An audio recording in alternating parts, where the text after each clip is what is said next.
When she cheated and expected me to break, I stayed silent and methodically prepared for her fall. How I ended 15 years of marriage without saying a word.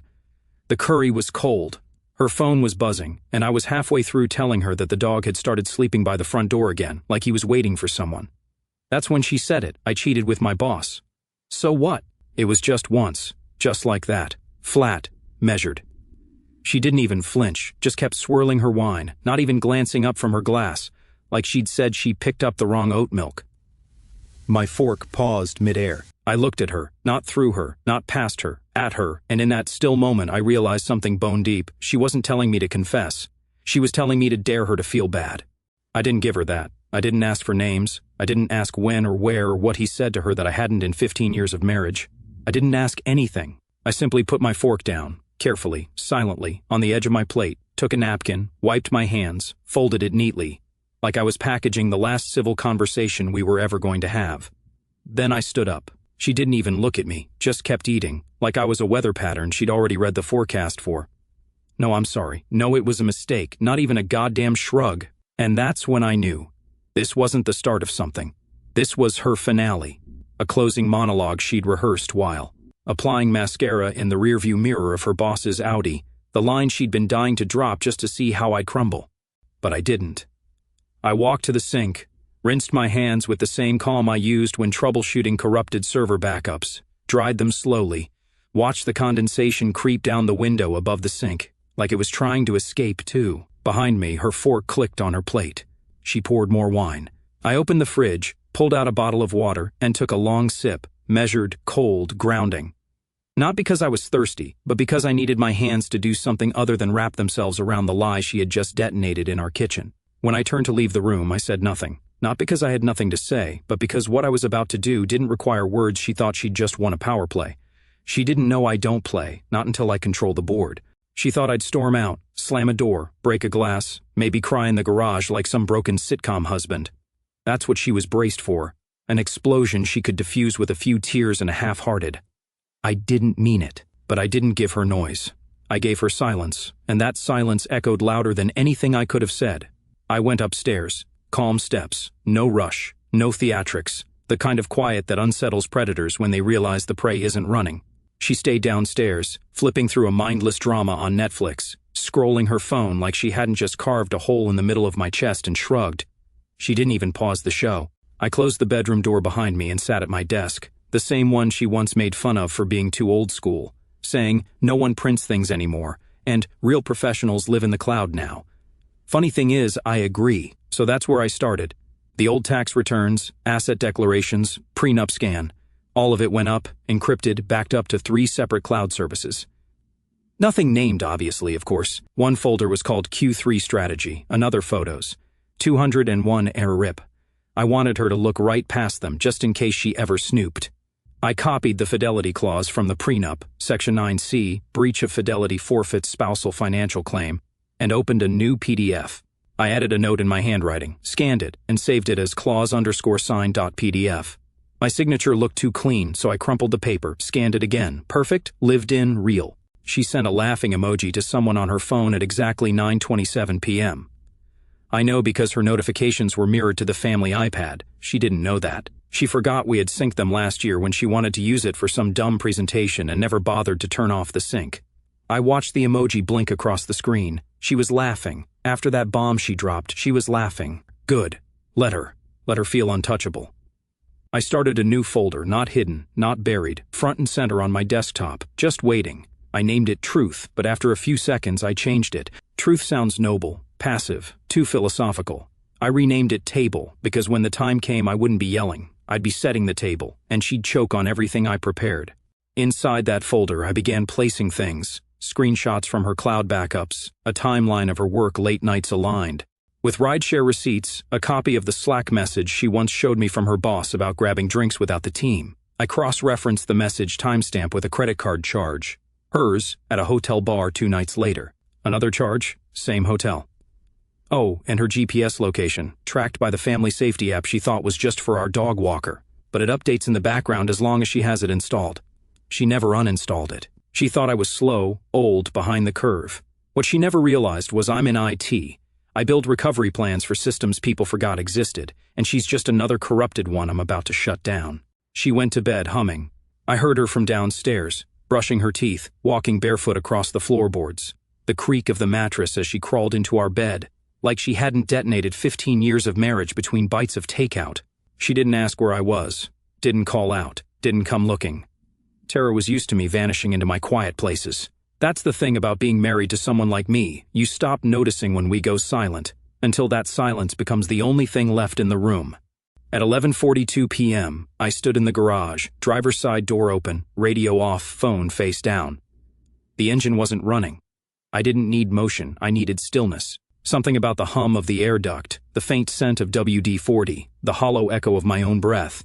It helped me think. On the passenger seat sat a black flash drive, nondescript, 64 GB, the kind we get in bulk for vendor demos. On it, everything. Her texts, her GPS routes. The night she said she was at a team building retreat. And I found the matching Uber Eats receipt delivered to a hotel 2 towns over. Her voice, recorded in mid-lie as she told someone on the other end. He still thinks I'm on a Zoom call. Poor guy. And the prenup, of course. Highlighted, notarized, signed. Her signature still smooth and confident, like she believed it would never matter. I looked at that flash drive the way you might look at a final chess move. Not flashy, just definitive. At 3:17 a.m., I wrote a note. 7 words. No threats, no pleading, no anger, just a sentence. Neutral, clean, you always said I was predictable. I folded it once, tucked it into a plain white envelope, and slid in the flash drive behind it. It made a soft plastic click against the paper. On the front of the envelope, I didn't write her name. I wrote one word, enjoy. There was something almost surgical in how it all came together. Cold, precise, no drama. I didn't even hear my own heartbeat anymore. I went back inside. The lights were dim. She was asleep, breathing soft and shallow, no trace of guilt in her face, no flicker of remorse twitching behind her eyelids. I stood there a minute just looking. I realized I didn't recognize her anymore. She looked like a stranger playing house in my life, borrowing my routine, sleeping in my bed, walking my halls like she earned them. I didn't kiss her goodbye, didn't even pull the door all the way closed. By 5:15 a.m., I had showered, dressed, and left the house. Before I walked out, I placed the envelope exactly where it needed to be, on the kitchen table, centered, facing her chair. It would be the first thing she'd see when she came down for her morning coffee, still smug from the night before. Let her sip her espresso with a splash of dread. Let the flavor change in her mouth the second she sees that word, enjoy. The drive didn't scream, it didn't accuse, it didn't dramatize. It simply presented. Folder 1, messages, time-stamped, screenshot, clean as a lab report. Conversations with her boss, late-night strategy talks, emojis that said more than words ever could, and one particularly bold message that read, "The way you looked at me in the elevator made me forget I'm even married." He replied with a heart. She replied with a hotel name, no further explanation. Folder 2, locations, pulled from the Find My Family safety app she forgot was active. It didn't matter that she turned off location sharing in her iPhone settings. Apps talk, Apis whisper. She didn't think to unlink it from our family account. March 9th, 6:42 p.m. Tara's phone was parked in a Holiday Inn Express parking lot for 4 hours. She told me she was catching up on a presentation at a Starbucks. 2 days later, same hotel, same boss, Uber receipt, timestamped to the minute. It lined up so perfectly, it felt like watching dominoes fall in slow motion. Folder 3, audio. She never knew I'd upgraded the security cams. The kitchen mic caught her talking on speakerphone one night while making a salad. Tara laughing. He's never going to leave his wife, but I don't care. I like the risk. The sound of the knife chopping cucumbers right after that, genuinely chilling like she was slicing guilt into chewable pieces. Folder 4, legal. Scanned PDF of our prenuptial agreement, Section 9C. Violation of the monogamy clause voids all claims to jointly acquired assets. Her signature, clear as day. Right under it, a new page, my fresh signature, dated, a notarized declaration. I intend to file for divorce upon confirmation of the breach outlined above. No threats, no hypotheticals, just confirmation and execution. Each file was named in perfect order. 01.message.log.pdf, 02, telocation.tracking.csv, 03, kitchen.audio.mp, 3, 04_prenup_scan.pdf, 05_declaration_notice.pdf. No weird labels, no vengeance-fueled monikers like cheater-proof or Terradollies that would have cheapened it. No, this was done with sterile precision. It wasn't revenge porn, it was a data set. By the time she'd click open the drive, she wouldn't be wondering if she was caught, she'd be calculating how long I'd been documenting. The answer, long enough to make sure when she said, "So what?" the universe finally answered back.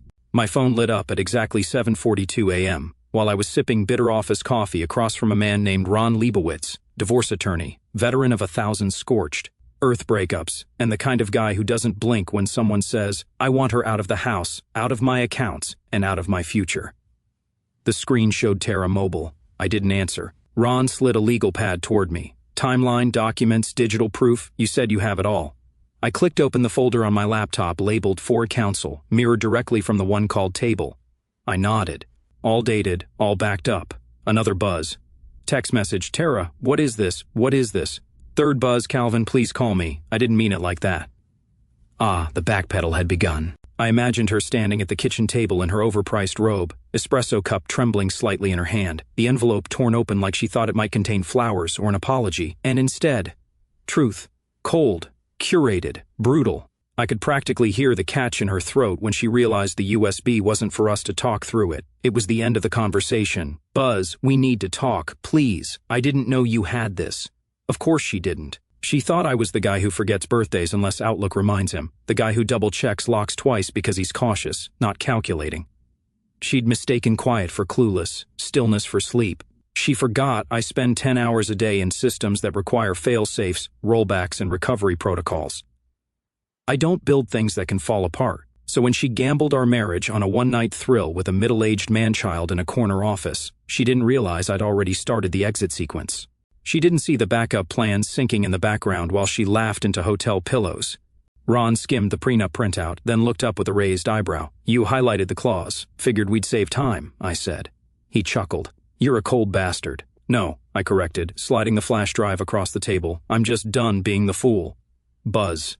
"Final message, Calvin. If we're still married, you owe me a conversation." I put the phone face down, not on silent. I wanted to hear the next buzz. I wanted the room to vibrate with her unraveling. She was spiraling now, not because she cheated, but because she realized I prepared for it, quietly, methodically, with the kind of patience that doesn't shout, it just executes. The moment she realized the envelope wasn't a bluff, she went full scorched earth. At 8:04 a.m., the first damage control instinct kicked in. She tried to wipe her phone. I know because I received an alert from our shared Apple ID that her device had performed a factory reset attempt. Childish, desperate, and about 4 days too late. I'd already mirrored her iCloud to a cloned archive on a separate server weeks ago, time-stamped and shielded. Hell, even her deleted items had been preserved in triplicate. She was calling it smoke. Her second move, she called him, Mr. Strategic Vision himself, her boss, also married, also very much a poster boy for the kind of executive her company paraded in front of investors when they needed to appear stable, ethical, trustworthy. I watched the call flash across the mirrored tablet before she even hung up. The next half hour, a comedy of panic. She logged into Slack and purged message history, disabled LinkedIn visibility, wiped her browser cache, deleted the Notes app where she once typed, "He says his wife suspects," told me to lie low. All of it gone, to her at least. What she never grasped was that I had set her work laptop to forward every outgoing message to a shadow email I controlled. I installed the rule the day after she accused me of being paranoid when I asked why she started carrying her laptop to the bathroom. She told me she was on edge from work stress. Sure, edge. Right. Every late-night message, every attachment, every flagged hotel confirmation that accidentally went to trash. I had them all forwarded, archived, time-stamped, and categorized. And the piece de resistance, a screen recording I captured from her laptop during one of her working-from-home sessions. She left her mic on, and the Zoom call wasn't muted. I caught it all. Him, you know we can't get caught, right? Her, relax. Calvin still thinks I'm prepping slide decks. He's harmless. Harmless. That word stuck in my ribs like a dull knife. She thought I was harmless because I wasn't loud, because I didn't pace or throw things. She mistook peace for weakness. Her company had hardcore corporate compliance, one of those stiff, per-obsessed, we-value-family kinds of firms that sends out monthly HR memos about ethics and leadership, the kind where the wrong affair in the wrong inbox can end careers before lunch. So while she scrambled and hissed delete, delete, delete, I sat with Ron Leibowitz and quietly hit send, to HR, to legal, to an anonymous tip line I'd found buried on their site. No message, no threats, just a drive link, password protected, labeled simply employee misconduct. By the time her texts vanished from her phone, they were already under review by a VP who'd once said in a quarterly meeting, "We don't tolerate boundary violations, period. Let's see how much strategic value her boss has now." She showed up mid-morning, still in the silk blouse from the day before, heels clicking hard against the marble lobby floor, like she was storming a castle she still believed she ruled. Hair half done, no makeup, and for the first time in years, panic in her eyes. I was on the 8th floor, watching it all unfold from the corner monitor in my office, the same feed we used to check deliveries and verify vendor appointments. And there she was, center frame, waving her arms at the front desk like a malfunctioning wind-up toy. "I need to see Calvin. Now." My receptionist, Erin, leaned back slightly, already following protocol. She looked up at the camera. I nodded once. That's all she needed. Erin picked up the phone and said calmly, "Security, we have a non-cleared visitor refusing to leave." Tara was still pleading, flipping between soft and firm, like she couldn't decide whether to cry or bark. "He's my husband. We need to talk. It's private. This is a personal matter." Erin, bless her, didn't blink. "And this is a secure workplace, ma'am." Then I watched her see it, the realization that even here she'd lost control. She turned toward the camera, looked up, right at it, right at me, and I looked back. Cold, still, didn't move. I picked up the office line and buzzed down. Escort her out, no conversation, no exceptions. By the time the security guard, a former Marine named Kenny, arrived, she was already shaking. "We're married. You can't do this, Calvin." But I could, and I had. My lawyer had filed the paperwork an hour earlier, emergency motion, all prepped in advance. The minute she opened that envelope on our kitchen table, the wheels had already spun halfway around the track. As Kenny gently guided her toward the door, she pulled back one last time. "Calvin, please, just let me explain." I said nothing. I didn't even turn off the feed. She was escorted through the lobby glass doors, her reflection warping in the metal trim like a ghost being peeled off the life she used to own. The other employees watched. They always do, especially the ones who never liked her, the ones she dismissed at holiday parties, the interns she cut off mid-sentence. They didn't say a word, but they saw. Reputation, after all, isn't lost in fire. It's eroded quietly like this. In the silence that followed, I stood, closed the browser tab, adjusted my tie, then went back to work. The fall didn't happen all at once. It began like most corporate executions do, quietly, with euphemisms. Personal leave, they called it. Her boss, Greg F., who used to strut around like a man holding court, suddenly went off the grid. No morning briefings, no Zoom links, no let's circle back emails. His calendar simply disappeared. Tara noticed first. She texted him, called, no answer, not even a read receipt. The man who used to text her, "Can't stop thinking about you," during staff meetings now couldn't be bothered to type a single emoji. By day 2, the whispers started. HR had launched an internal review. Not public, not loud, just that eerie kind of hush that descends right before the lights flicker and the axe swings. They called her in on a Thursday, conference room C, neutral beige walls, legal counsel, seated quietly in the corner, not introduced. That's when she knew. This wasn't about team dynamics. This was an extraction. The HR rep didn't even ask her to sit before sliding a folder across the table. "We received some material concerning your conduct." Tara flipped it open, still trying to maintain composure. Screenshots, message logs, a transcribed audio clip. The same one she laughed through in our kitchen. "He's never going to leave his wife, but I don't care. I like the risk." There was even a still image from the hotel lobby camera. Her and Greg, not touching, but close enough that no one would believe it was a one-time slip. She blinked, swallowed hard, and then lied. "This is taken out of context. We were collaborating closely on a proposal. I think someone is trying to make me look bad." HR waited, then placed a printed email on top of the stack. It was from Greg, dated 3 weeks ago, subject line, "Let's keep this between us." At the bottom, his sign-off, "If anything happens, deny everything." The room went still. Tara stared at it, like it was a foreign language, like maybe if she blinked enough times, it would vanish. But it didn't. No yelling, no moral lectures, just a flat corporate verdict. Your employment is terminated, effective immediately, due to breach of conduct and reputational risk. Severance will not be extended. She opened her mouth, and for once, nothing came out. They escorted her to her office in silence, let her box her things under supervision. One HR rep stood beside her while another quietly removed her ID badge access in the system. It was over before she even made it to the elevator. The worst part? It didn't feel like a scandal. It felt surgical. She texted Greg again later that night. Still no reply, not a word, not a syllable. He was gone, and now, so was she. It came at 2:13 a.m., the hour of ghosts, regrets, and now, unsolicited apologies. The subject line read, "Please." No caps, no punctuation, just the digital equivalent of mascara, smudged eyes, and a shaky voice. I opened it, not because I wanted to read it, but because I already knew what it would be. These emails are never for healing, they're for control. It started predictably enough. No greeting, no dear Calvin, straight into the theater. I made a mistake. It didn't mean anything. I was stupid. Please don't destroy me. Not I'm sorry, not I betrayed you. Just a vague little it hovering like a ghost with no body. Then came the pivot. Let's go to therapy. You can hate me, but we're a team, you and me. We built a life. Ah, the nostalgia card, the selective memory trick. The same woman who said, "So what?" is now saying, "We're a team." Convenient. Next paragraph, the guilt bait. You never let people in. You always shut down. I thought you didn't care anymore. I was lonely. There it was, the gaslight. She wasn't cheating, she was reacting. I didn't get cheated on, I caused the cheating. Classic. Then came the real aim of the message. It always lives in the last line like a tail on a scorpion. I lost my job. Please don't take everything else too. There it was, the admission of consequence. Not remorse, not empathy, just a tally of losses she's trying to stop from growing. This wasn't love, it was damage control in prose form. I didn't reply. Instead, I printed the email. Laser jet, clean margins, 12-point font. I stapled it, slid it into a manila folder, labeled it by hand, emotional, .leverage, tempt, number 1. Because this wouldn't be the last.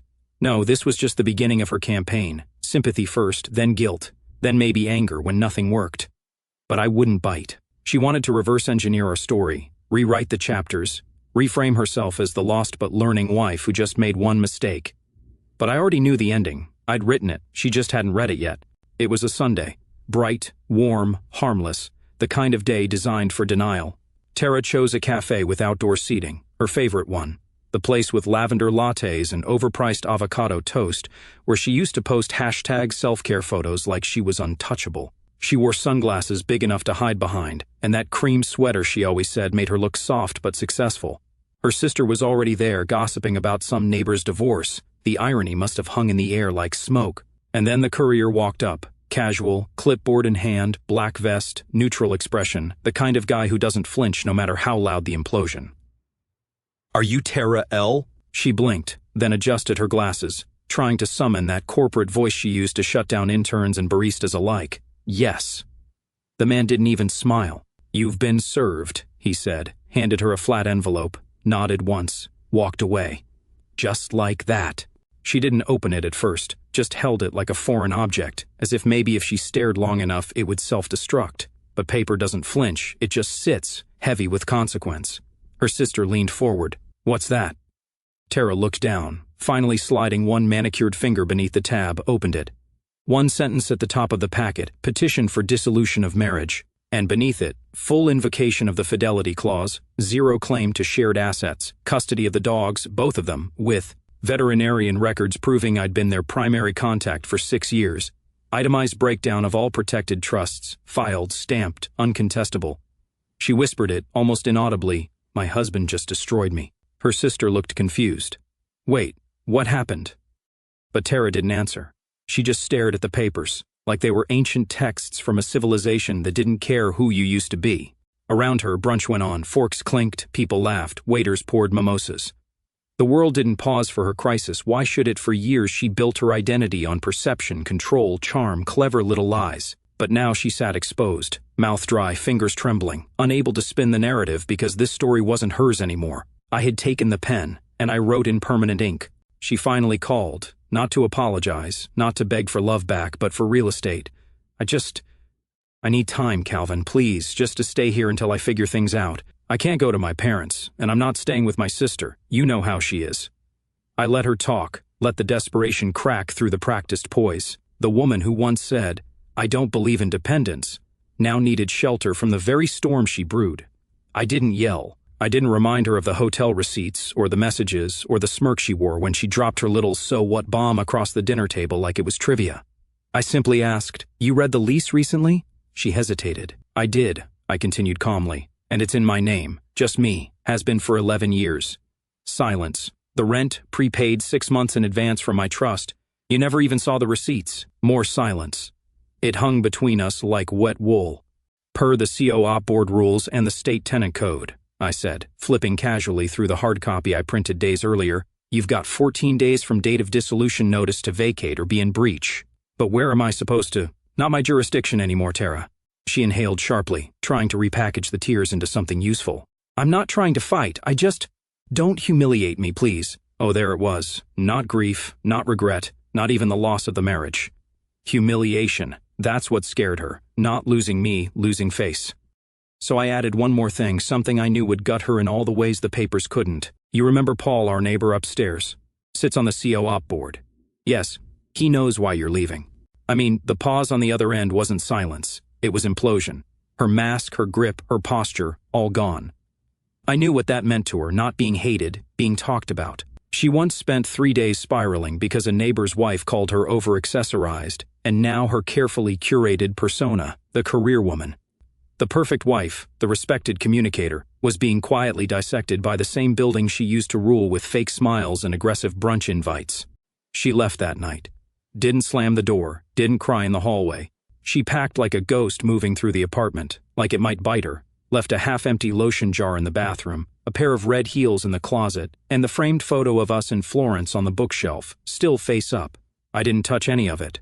The next morning I had the locks changed. She still had 14 days, but she didn't come back, not because she couldn't, but because for someone like her nothing is more unbearable than being seen at her lowest. And now, the world she once held together with image and arrogance knew the truth. Her kingdom, gone. All that remained was an empty hallway, echoing with a closing door and the quiet surgical sting of consequences finally catching up. Exactly 1 month later, almost to the minute, my phone lit up again. Her name still there, not because I forgot to block her, but because I wanted the final notification to arrive. One last pulse from a life already amputated. Please, one coffee, one conversation. I want to feel human again, as if that was something I stole from her, as if her humanity hadn't withered the moment she looked me in the eye over General Tissot's chicken and said, "So what?" I stared at the screen. I wasn't angry, not anymore. No more rage, no more plans, no more contingency folders, just closure. She didn't want coffee, she wanted an audience. She wanted to crawl out of the wreckage she built and borrow my dignity to prop herself up again. I typed slowly, deliberately, no frills, no venom, just truth stripped of ceremony. You felt powerful when you said, "So what?" That was your moment, this is mine. Then I blocked her. Phone, email, socials, even unsubscribed her Spotify from the shared playlist. I updated the filters on my inbox, flagged anything with her name to skip the inbox and head straight to trash. No more echoes. Then I walked into the kitchen. The table sat exactly where it always had, centered, unassuming, patient. I stood over it for a moment, remembering the envelope I had once placed there, the quiet weight of it, the way her world had shifted without a single raised voice. Now nothing, no flash drives, no paper trail, no second chances, just polished wood, empty, cold and clean, exactly like my new life. She ended it with a shrug. I ended it with a period. The kitchen table gleamed under the morning light, its surface bare except for a single coffee mug. Mine, black, no sugar, no trace of her vanilla creamer that used to clutter the fridge. I stood there, letting the quiet settle, the kind of silence that doesn't beg for noise. Tara was gone, not just from the apartment but from the architecture of my life. The dogs, now snoring softly in their beds by the window, were mine alone. The CO-op board had approved my request to stay. Paul, the upstairs neighbor, had nodded at me in the elevator yesterday, his eyes saying more than his words ever could. The world had moved on, and I was no longer the man who paused mid-sentence when her phone buzzed. By noon, Ron Leibowitz called with an update. Tara's termination was final. Her appeal had been denied after HR uncovered more messages on her work laptop, careless, brazen, as if she thought encryption was optional. Her boss, Greg, had resigned under pressure, his marriage in tatters, his reputation a case study in corporate self-destruction. Tara had tried to spin a narrative of coercion, but the evidence, my evidence, buried her. The divorce was on track, the fidelity clause enforced. No alimony, no assets, no dogs. Ron chuckled. She's got nothing left to fight with. I didn't laugh. I just said, "Good," and hung up, the word feeling like a door clicking shut. I spent the afternoon at the office debugging a server issue with the same focus I'd used to dismantle Tara's life. My team noticed the change in me, not louder, not happier, just sharper, like a blade honed overnight. Erin, the receptionist, slipped me a coffee with a note, "You're a legend." I crumpled it, not because I minded, but because legends belong in stories, and I was done with narratives. The security feed from Tara's last visit was still saved, but I deleted it. No need to linger on a scene already played out. By evening, I walked the dogs through the park, their leashes loose in my hand. The air was crisp, the city alive with strangers who didn't know my name or my past. I stopped by the cafe where Tara used to pose for her selfies, but I didn't sit. Instead, I kept walking, past the lavender lattes and the ghosts of her hashtag self-care posts. My phone stayed silent, no pleas, no voicemails, no last-ditch attempts from her sister or her friends. I'd cut the cords cleanly, and the world respected the incision. At home, I opened my laptop, not to check for her shadow, but to plan. A colleague had pitched a remote project in Denver, 6 months, high stakes, a chance to rebuild in a city that didn't smell like her perfume. I drafted an email, accepted the offer, and booked a one-way flight. The dogs would come, the apartment could be sublet. I didn't need much, just a hard drive, a coffee maker, and the certainty that I'd never be harmless again. A week later, a letter arrived via my lawyer, Tara's handwriting, shaky, no return address. I'm not asking for forgiveness, it began, just closure. She was staying with a cousin, jobless, carless, her life a series of miscalculations. She mentioned the dogs, how she missed their warmth. I read it once, then shredded it. Closure wasn't hers to demand. I'd given it to myself the moment I placed that envelope on the table. Her miscalculations weren't my burden. I packed light for Denver, leaving behind the Florence photo, the red heels, the lotion jar, her relics, not mine. The table stayed, but I covered it with a new cloth, simple, gray, unassuming. As I locked the door for the last time, I felt the weight of 15 years lift, not with fanfare, but with the quiet click of a latch. Tara had ended it with a shrug, thinking she'd won. I ended it with a period, knowing I was free. In Denver, under a new sky, I'd write the next sentence. Alone, deliberate, and whole.